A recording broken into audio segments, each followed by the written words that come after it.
आज की चर्चा एक ऐसी चीज पर है जिसके बारे में मुझे अक्सर विचार आते हैं। मेरी अपनी आइडेंटिटी और मेरे देश के बीच का कनेक्शन। ये इस मैं और मेरा देश एक्सप्लेनर का मेन थीम है। ये कोई बोरिंग थ्योरी नहीं है, बल्कि एक ऐसी प्रोफाउंड फीलिंग है कि मेरा अस्तित्व, मेरी पहचान मेरे देश के बिना लिटरली कितनी इनकम्प्लीट है। फटाफट इस रोड मैप पर नजर डाल लेते हैं। पहले ऑथर बैकग्राउंड, फिर द नेशन कनेक्शन, उसके बाद हिस्टोरिकल एग्जाम्पल्स, फिर हार्ड वर्ड्स यानी वोकैबुलरी, और फाइनली FAQs एंड डेटा के बाद इसका चैप्टर समरी देखा जाएगा। तो शुरू करते हैं सेक्शन नंबर 1 से, ऑथर बैकग्राउंड। यहां कन्हैया लाल मिश्र प्रभाकर के डिटेल्स और थोड़े कॉन्फ्लिक्टिंग सोर्स डेटा को समझा जाएगा।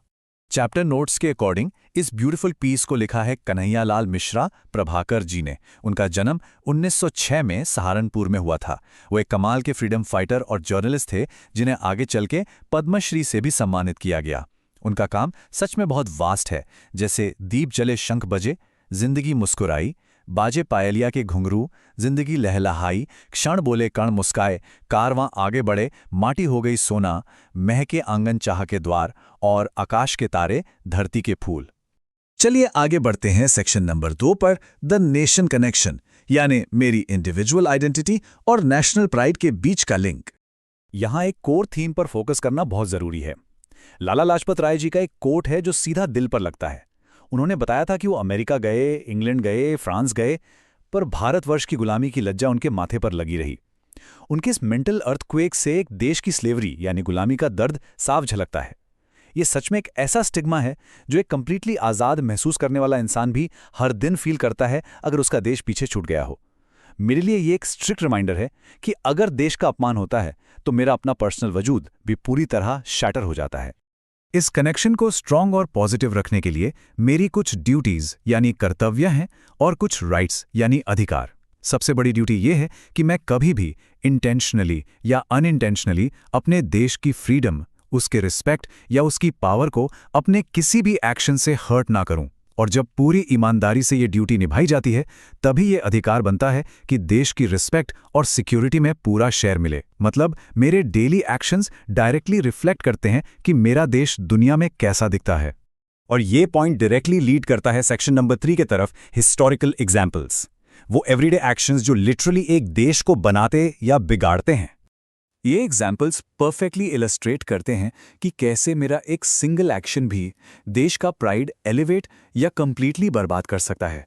स्वामी रामतीर्था एक बार जापान में थे और उन्हें वहां स्ट्रिक्ट डाइट की वजह से फल नहीं मिल रहे थे।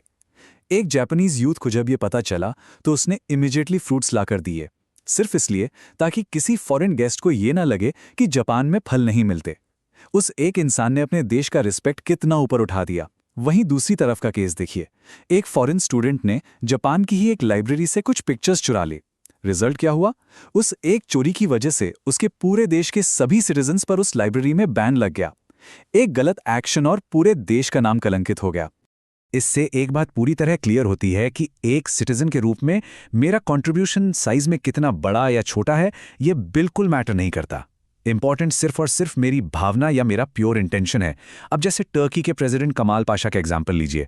उन्होंने एक गरीब किसान से मिट्टी के बर्तन में दिया हुआ शहद बहुत खुशी से एक्सेप्ट किया था। या फिर पंडित नेहरू का इंसिडेंट, उन्होंने किसान द्वारा बुनी हुई खाद को बेहद प्यार से लिया और बदले में अपना साइंड फोटो दिया। कॉन्ट्रीब्यूशन का स्केल उसके पीछे छुपे प्यार के आगे मैटर ही नहीं करता। अब आते हैं सेक्शन नंबर 4 पर, हार्ड वर्ड्स, यानी इस टेक्स्ट के कुछ डिफिकल्ट वर्ड्स का वोकैबुलरी ब्रेकडाउन। मुझे इन हिंदी टर्म्स को इंग्लिश में जरूर एक्सप्लेन करना है ताकि इनका डीप मीनिंग हम सबको एकदम क्लियर हो जाए। सबसे पहला वर्ड है पराधीनता। इसका करेक्ट इंग्लिश ट्रांसलेशन है स्लेवरी। इसका मतलब होता है दूसरों पर डिपेंड रहने की मजबूरी या गुलामी सहना। इसे समझना इसलिए क्रूशल है क्योंकि ये एक देश के लिए सबसे नेगेटिव और दर्दनाक स्टेट है। दूसरा वर्ड है तेजस्वी। इंग्लिश में इसका एग्जैक्ट मैच होगा रेडिएंट। ये वर्ड उस चमक और ग्लोरी को डिस्क्राइब करता है जैसा मुझे मेरे देश का फ्यूचर और इमेज हमेशा देखना है, एकदम रेडिएंट, ग्लोइंग और हाईली इंप्रेसिव। तीसरा वर्ड आता है कलंक। इसे इंग्लिश में स्टिग्मा बोलते हैं। ये एक deeply negative mark of disgrace है। जब मुझे लाइब्रेरी वाले उस फॉरेन स्टूडेंट की स्टोरी याद आती है तो क्लियर हो जाता है कि उसने एक्चुअली यही किया था, अपने पूरे देश पर एक स्टिग्मा लगा दिया था। इन सब के बाद दो टर्म्स आते हैं जो मेरे लिए एक गाइडिंग लाइट बन सकते हैं। पहला है शक्ति बोध, यानी रियलाइजेशन ऑफ स्ट्रेंथ और नेशनल कॉन्फिडेंस। अपने देश को रैंडमली किसी और से नेगेटिवली कंपेयर करके छोटा फील नहीं करना चाहिए। और दूसरा है सौंदर्य बोध, यानी sense of aesthetics and cleanliness, मतलब हमारा बेसिक सिविक सेंस। अगर मेरी आदत सड़क पर कूड़ा फेंकने की है तो इसका मतलब है कि मुझमें सौंदर्य बोध की भारी कमी है। देश की ब्यूटी हमेशा मुझसे ही शुरू होती है। Moving on to section number 5, FAQs and data. यहाँ इंपॉर्टेंट थीम्स और यूथ के रोल को एक्सप्लोर किया गया है। जैसा कि हमने पहले नोटिस किया था, FAQ data doctor APJ Abdul Kalam ji को रेफरेंस करता है। यहाँ यूथ के लिए एक बहुत ही इंस्पायरिंग मैसेज है कि एजुकेशन, इनोवेशन और कम्युनिटी सर्विस में एक्टिवली इंगेज होना चाहिए। की थीम्स जो हाईलाइट किए गए हैं वो हैं पेट्रियोटिज्म यानी देशभक्ति और देश का निर्माण। दो और पिवोटल टर्म्स यहाँ आते हैं, कल्चर यानी संस्कृति और डेवलपमेंट यानी विकास। और इन दोनों का भविष्य डायरेक्टली हमारे यूथ की एनर्जी पर डिपेंड करता है।